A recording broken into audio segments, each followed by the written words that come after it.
Of all the literally hundreds of things you can do with our new Chuckwagon pot, one of my favorite party tricks of all is campfire popcorn. It's just amazing. It's super easy to do. It's so easy, in fact, that most of the time when you're doing it, you'll find you're going to be in the dark because you're going to throw it on after dinner's over with after dinner drinks. And it's so easy, it can literally be done in the dark. Let me show you how. You start out by putting some popcorn in the bottom. It's better to go with popcorn and then oil instead of the other way around.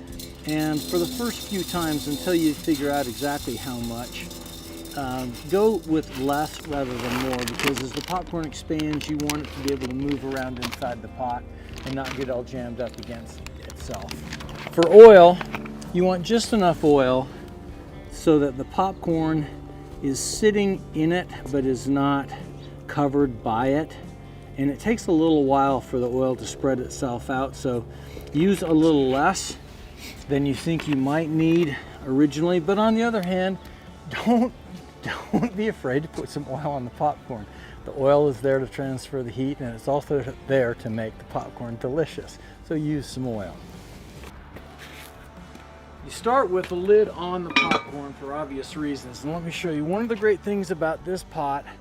It's timeless design, but that tripod leg not only is the most stable, like the cauldron of all geometric figures, but it allows you to put this right down into an incredibly hot bed of coals.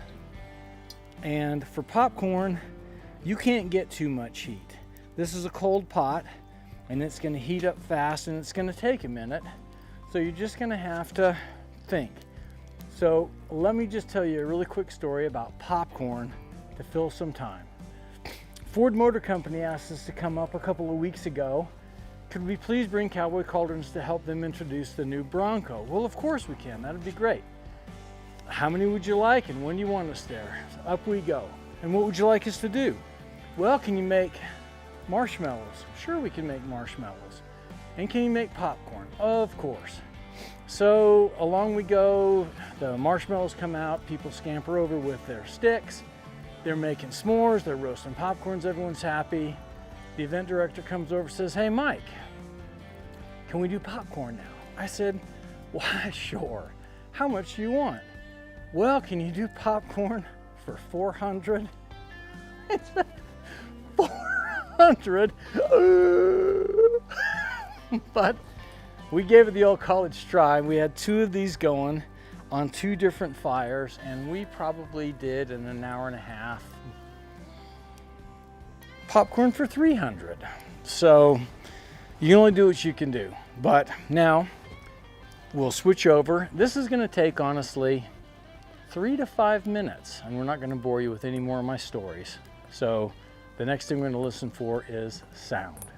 My favorite by far of all popcorn treatments is truffle popcorn. So this is a little bit of truffle salt, which is expensive, but it takes a long time to go through it, and it's completely worth it. So maybe 1 part truffle salt to 4 parts regular salt. And then if you put it in a mortar and pestle and you grind it up, you can turn it into truffle scented salt powder, which sticks to the popcorn like nothing else. And again, this isn't hard, but it's just a little bit of showmanship and a little extra bonus that will make all your guests beg you for popcorn.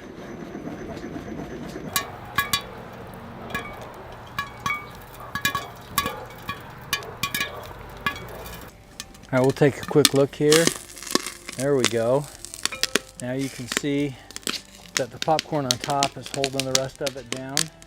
So if you can see now, we've got popcorn that's still popping. You can hear it, you can see it, and all at once, it's gonna stop. And the key to making popcorn in any vessel, but especially this, is the popcorn that's on the bottom is popping, popping, popping, and it's moving the stuff that's directly on the bottom away from the heat. As soon as there's not enough activity to move, to jostle those kernels around, your popcorn's gonna burn. This pot soaked up a tremendous amount of heat, and it's gonna be able to just continue popping, but you can see we're just about done here, and presto! Ah, look at that, curses. 1, 2, 3 burnt kernels. And once you've got salt dust, you can see how dusty that is. It sticks right to the popcorn. And honestly, you just have to take my word for it. This is the best damn popcorn in the world. It's just awesome. And you can do it, I promise.